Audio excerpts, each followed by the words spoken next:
Welcome back to to SoulsMeet. Now that we're in a new decade, we should probably add another move.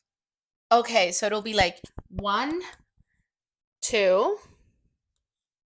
Oh, And get ready to talk. okay, wait. Get ready. Let me just do it. Yes. Get ready to talk. Oh. Okay, do it. Okay. Welcome back to SoulsMeet. Get ready to talk. I'm not supposed to say that part, right? No, That was in my head. that was just the action you tell yourself. Subtext. You look stunning today. Really? Beautiful. It's because it's my birthday month. Oh, that's why. And next week is Not my because birthday. you're wearing colors that are really beautiful on you. No. No, en el It's my moño y birthday. todo. No. No. Okay. It's my birthday month. Next Yes. week is my birthday. Okay. And I've already began celebrations because I celebrate all year. All year long. She celebrates for a full month. I celebrate all month. And I need to do a minimum of 5 celebrations. Minimum of 5? Oh, yeah, you do. Even if it's like a small thing. It doesn't need to be like a big thing. Mine is 1. Huh? With me is 1. Yeah, with you is 1. Dinner at Rooftop that I just did. March, we also went to the concert. Yeah. And then I have my actual birthday going to Queens Harbor for dinner. Love it. And then I need 1 more. I'm going to beep that part because we're not giving free. No. Yeah, beep it. Yeah, I'll beep it. Yeah. But if you guys invite us, we can maybe think about leaving it. That's right. So I need 1 more. You need 1 more. Okay. I'll think about it. Yeah. No, I'm not telling you have to do it. I'm just saying I need 1 more. This is the problem when you're like best friend. You're like, okay, it's my responsibility now. No. Just saying. But that's why I look nice because it's my birthday month. Because it's your birthday month. We did something really nice this year because our birthdays are like a month and 5 days apart. So less. No, sorry. 3 weeks. They're 3 weeks and something Ish. apart. Like they're almost a month apart. Yeah. And we really wanted to do a party, but we couldn't do a party. It was so complicated for no reason. For some reason it became complicated. So then we like decided to do like a full day, like to celebrate both of our birthdays together with each other, and it turned out beautiful and magical and everything that we wanted.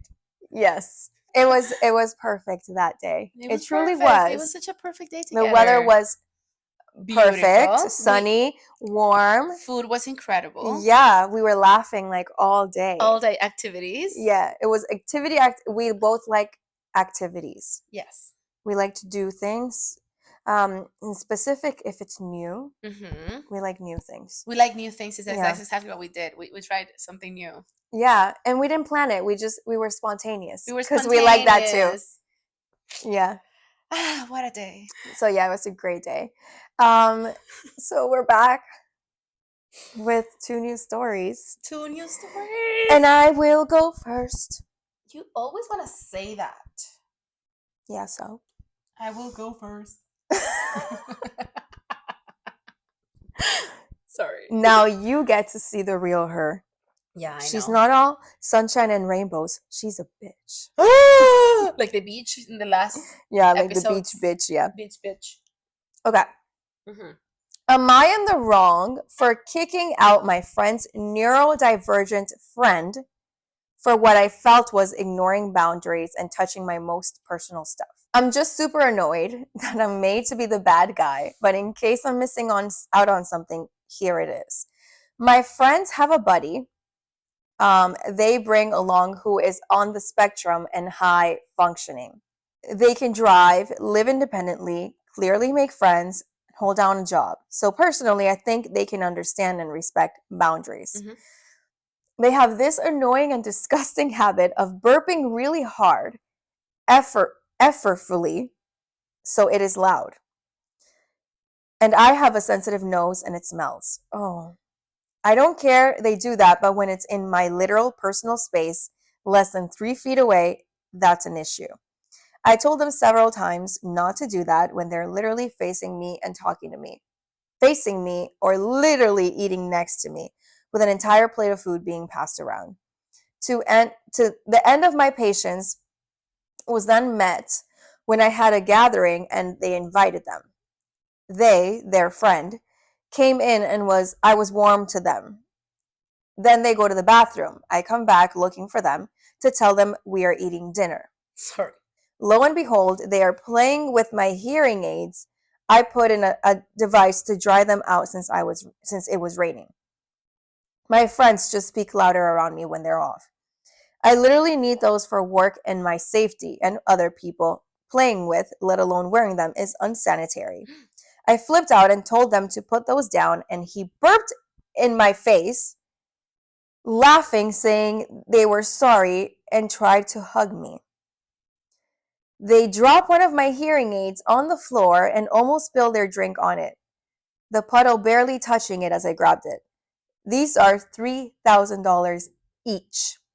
I told them to let it go, and my friends were trying to get me to understand that they have trouble with social cues. My response was, I'm allowed to decide what I put in my personal space and who handles my medical devices. Anybody who can hold down a job, make friends, and live alone should be able to respect boundaries. I don't care if they're on the spectrum. That doesn't mean anything on this. My friends left with them, and I've been back and forth with one of them about this. Okay. Yeah, I know. I was like also thinking, I'm like, okay, this is complicated. Piedra, papel o tijera. 1, 2, 3. Okay, go ahead. Okay, I'm going to reread the question. Yeah. Am I in the wrong for kicking out my friend's neurodivergent friend? So she kicked him out. Yeah, I guess she when that did. happened. She said you need to leave. Yeah, she didn't say that in the story, but I guess so. And that's what she's. But she's asking, is she in the wrong for that? Okay. Because she felt like they were ignoring her boundaries and touching personal stuff. Okay, because she was specific about not doing that. Yes. Did she say that she said it before? I don't think so. In the story? I don't think so. Or this person just like walked in, did it, and she just got annoyed and said you need to leave. Yeah. Okay. Shoot. What's your take? This one is hard. It is hard. It is hard. I will just say that you're in the wrong. Mm-hmm. And it's complicated. I know. It's so complicated, but I will say you're in the wrong for the way that you handled the situation. I particularly will highlight the part where you say to your friends, I don't care if they are on the spectrum.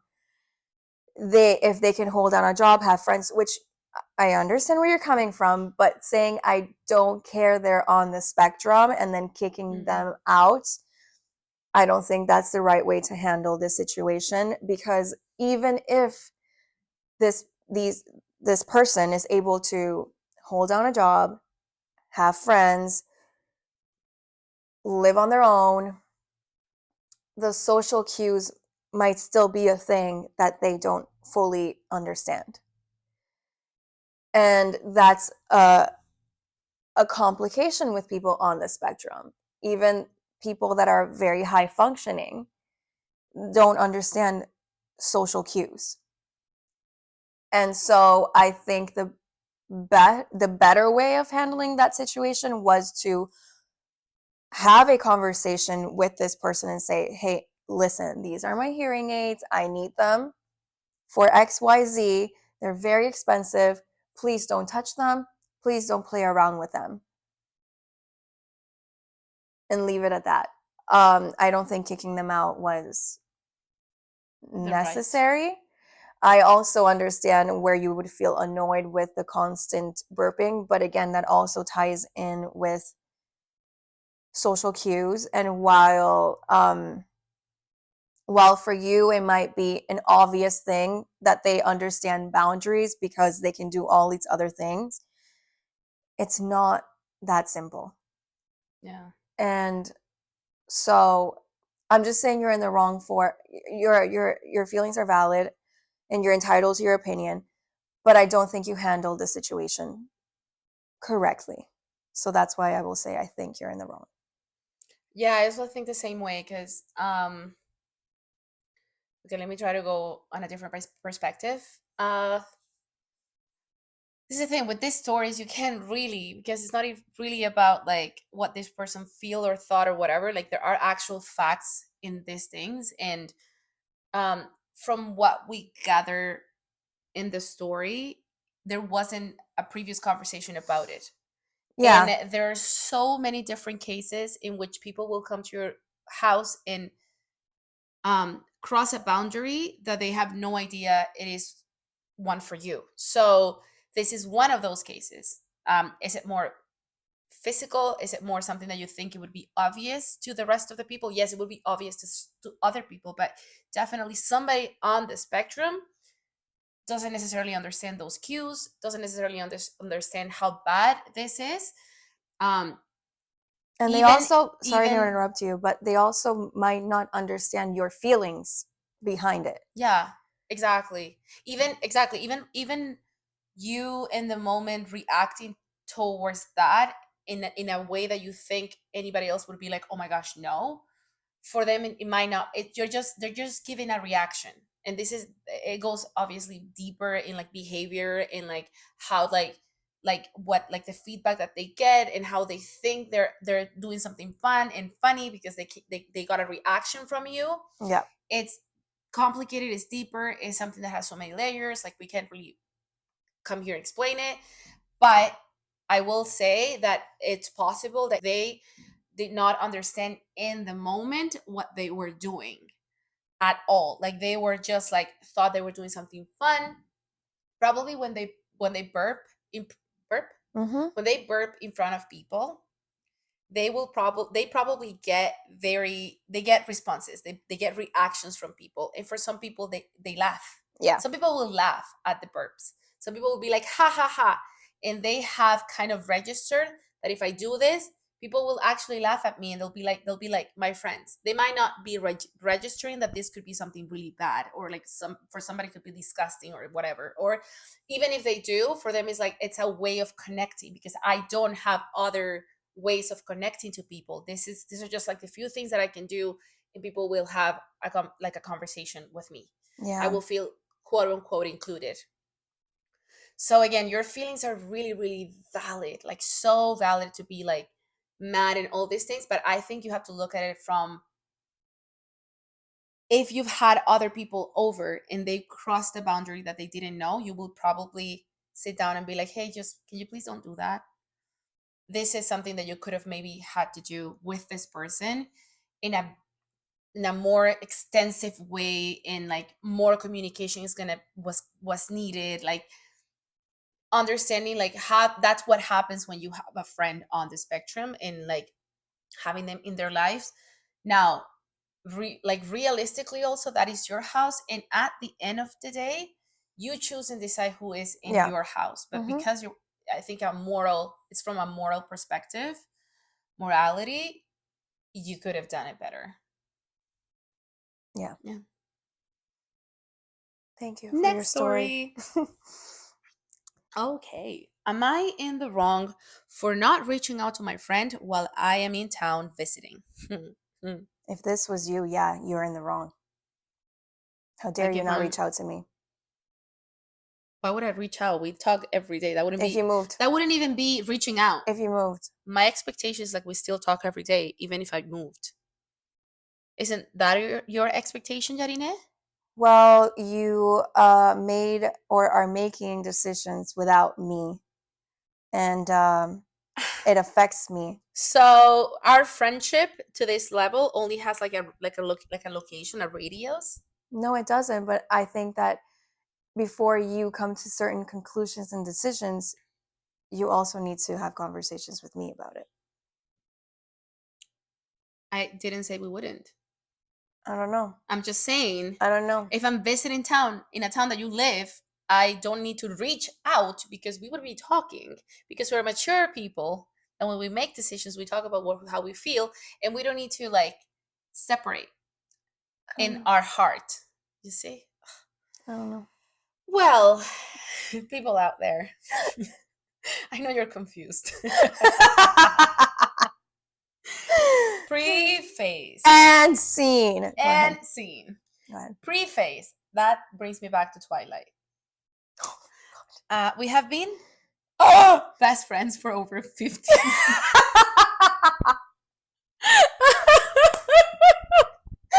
What? We have been best friends for over 15 years since high school. I messaged her and all my other close friends 1 month in advance that I would be visiting on certain dates.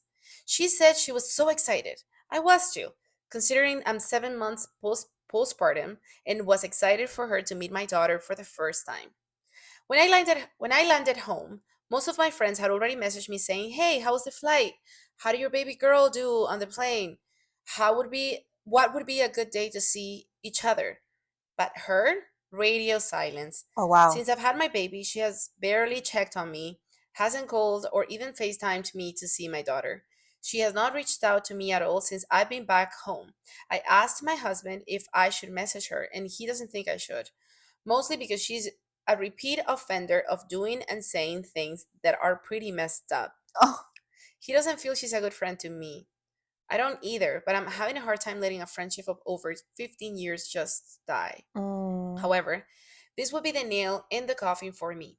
I flew across the country with my husband and my 7 month old, and I just figured whoever really wanted to see me would reach out knowing I'd be here. I believe she expects me to make all the plans and do all the heavy lifting, which is a theme of our friendship, to be honest. I'm always reaching Mm. out, always extending an olive branch, always the one to do something wrong and need to apologize, always trying to keep the friendship alive. Okay. At this point, I'm heartbroken and over it.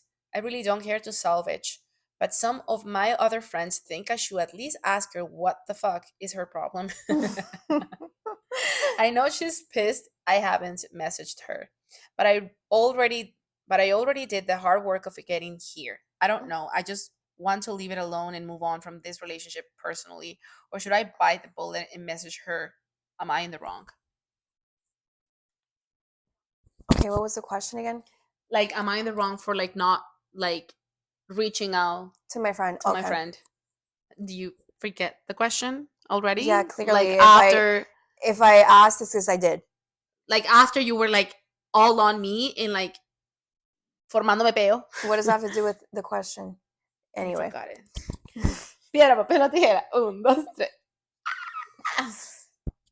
You're not in the wrong. Like, you're not in the wrong. Like, you made a decision right now. You made the decision that you don't want to keep putting on an effort. Like, at some point in the story, I was like, well, you haven't really talked to her. You haven't really told her how you feel, blah, blah, blah.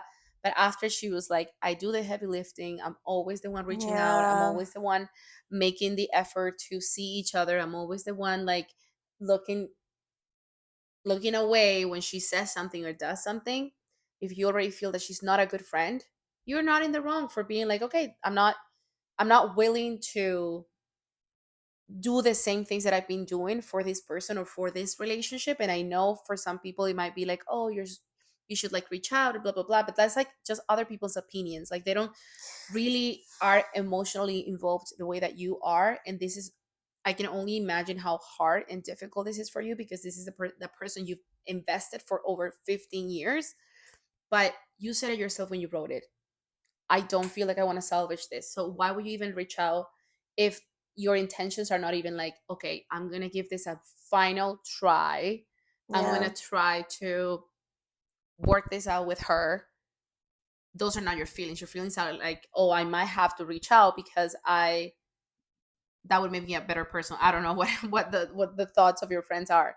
Like, in your intentions are, I'm done because I'm over it, because she should be checking in. I have a kid and she never checked in. Those are valid things that could happen though when two people are in like different stages, especially in different places. Yeah. But if you've always also felt like it's not just right now, and the fact that you like had a baby, some people are weird when others have babies, in the sense of like, oh, she might be busy, like they start assuming things and they stop, like, they just don't want to like create a problem for you, but the minute you say I'm coming home, those like whoever actually wants to be in your life will be like, great, this is a great moment to see her because she's coming here, like, you know, like she's far away and she has her own things, but not now. All of this to say, I don't think you're in the wrong.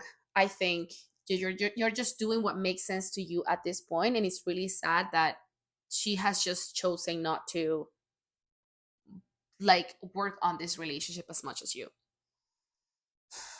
Yeah, there's no way you're gonna find another one because I know you, and this is exact. You taught me this. Yeah, that's why I'm having a hard time. You've taught me this.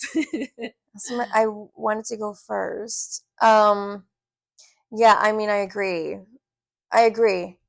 But just for argument's sake, I will say,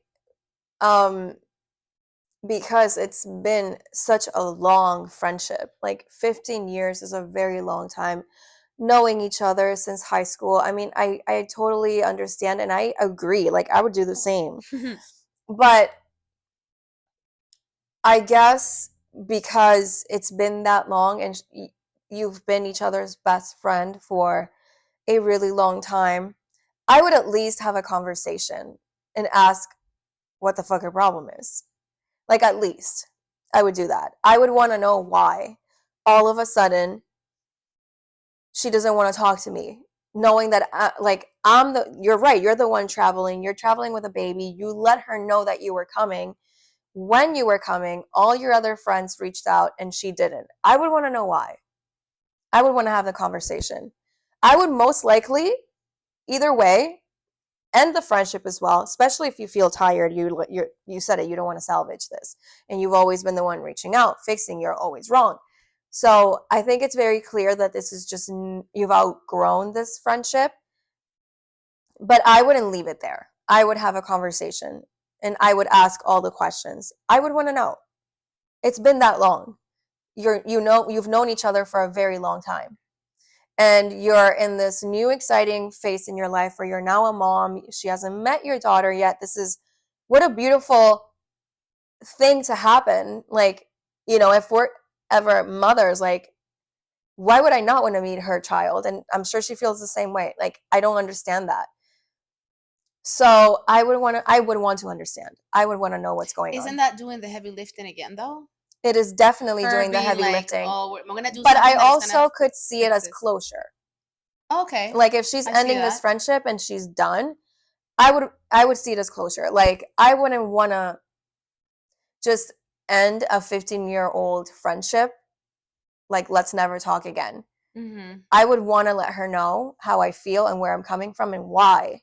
But this is a thing, and I was having this thought when we were talking, because I don't want to say what a best friendship looks like, but I do think people sometimes, they just get fixated about the term, and they just go, oh, we are best friends because we've known each other for this long. But I don't know, to me, a person who is that close to, like, if you are calling somebody your best friend, I actually do not agree when people are like, oh, I don't talk to my best friend for a month, but I know that's my best friend. You're not best friends. To me, it's not. And again, I'm not here trying to be like, oh, that doesn't, like, if that's what you think, that's great. But to me, like, that's not the way that I would do best friendship in general. I'm not saying I have very, very close friends that we might only talk here and there, that we might, like, in a year we'll be like, oh my gosh, we haven't talked in this long, and then we talk to each other and we feel very close and like love them and they love me. But to me, a best friend is somebody who's there, who is there, like, across everything. They've seen everything. Agree. And I'm not saying you're not going to have times or days in which, in like full seasons, in which things might feel differently or weird, or like not weird, but like different.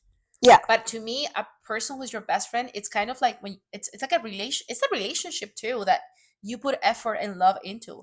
Of course. Like, what is happening to you? Like, having those hard conversations. So my whole point here is that she put that term there, and we are thinking about like, oh, they've been friends for so long, but how much of those last years they've actually been in conversation? Because she talks about like, a long time. This girl not even like reaching out, not even talking to her. Yeah, no, I can tell. Like, again, if she's at this point, I'll cross the country to meet your kid. Of course. Right? I'll be like, I'm need coming. to meet your I'll kid. be there before the kid's born. The kid is born. Like, I need to see this kid. I need It came to out of you. Yeah.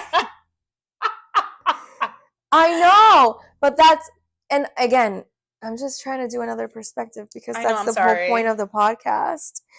But I would do the same. And as a matter of fact, I would have ended the friendship a long time ago. You would have. But I think for her sake, for the woman writing this story, Mm-hmm. who has clearly been the one to put in so much effort in this friendship, Mm-hmm. I would want the closure. I would want that other person to know where I'm at, how I'm feeling, and why this is done. Right. And since I'm the one putting in all of the effort, since I'm the one that's been, putting the energy and fixing and working on this friendship, I would want to make sure that you know the full story. I know the full story. Yeah, like I truly understand, and I kind of take like my power back in a way. Yeah. So that's I had a closure, like, conversation. okay. And it didn't start as a closure conversation. It started as, I need to know where we stand, kind of trying to like salvage it. And then after the fact, I was just like, oh wow, like this is done. But it's like, yeah, I guess it was good to have it. You're right. Like it was good to have it. It's good to have it, yeah. Because then you're at the end, it's like a relationship. Then you're wondering like the what if, mm-hmm. and then you might like regret not saying certain things when you had the chance to say them. Mm-hmm. And this is the perfect opportunity because it's happening right now. This situation is happening right now. So I would just speak my mind and then end things. And then end it. Just be like, yeah. Okay. Well, thank you for joining us. Episode 21. That's our age. Yeah, right. Yes.